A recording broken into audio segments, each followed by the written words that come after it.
You know, Doxology started in 1954, and our very first full-time pastor, Wendell Johnston, tells the story of praying, walking through Wedgwood, a brand new neighborhood that was so far out of town nobody ever thought that the neighborhood would take off, and asking God as he walked through the streets of Wedgwood, God, if you would allow us to reach this neighborhood, we believe we could reach the world. And really through planting another congregation, we're simply repeating that prayer again and looking at a new area that for some of us feels so far out of town we would never go there. And asking God, God, if you would let us reach this area, we could continue to reach the world. Brian and I sat down at Panera over on University. Early in the conversation, the question came up, Chris, how do you know when it's time to leave? And we began to talk, and he'd been a part of student mobilization for a long time and seen a whole lot of success. And this was a really important moment for him and for his family, and I think I recognized the weight of that. And so I just tried not to give him an answer, even though everything in me wanted to say, I know what the answer is for you. I know exactly what God's calling you to.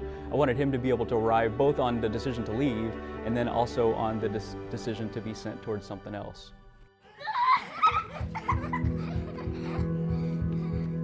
I'm not a big emotional moment person, and so I think some good advice somebody gave me one time is, okay, you don't look for God's will for your life, just look for God's will, like do God's will. And so God's will is clear. He wants us to abide in Him. He's given us a mission. He wants us to make disciples of all nations. You know, Chris brought it up, says here's an opportunity, here is a need. We think you could play this role. And you know, somebody asked, like, why would I not? The reason we decided on Alliance and felt like the Lord was leading us to plant a church here specifically, you know, we are actually both from Oklahoma.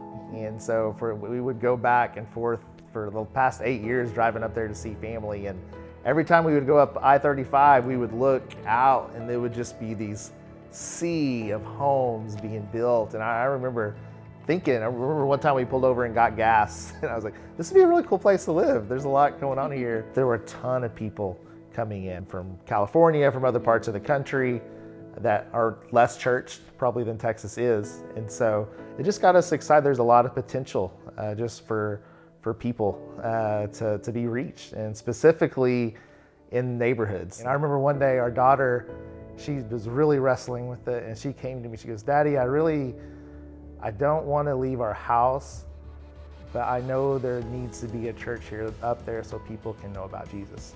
And so I'll move. And so I was just like, man, we would have missed out on that. If we wouldn't have taken that risk, that would have been such a missed opportunity for her, even as her 8-year-old heart, to wrestle with this. Like, Jesus is worth it. It's worth giving up things to follow Him. They need to connect with a Christ follower who's praying for them and committed to make a difference in their life. And so that makes all the difference. And so I think that's what's gotten us most excited as we've been here.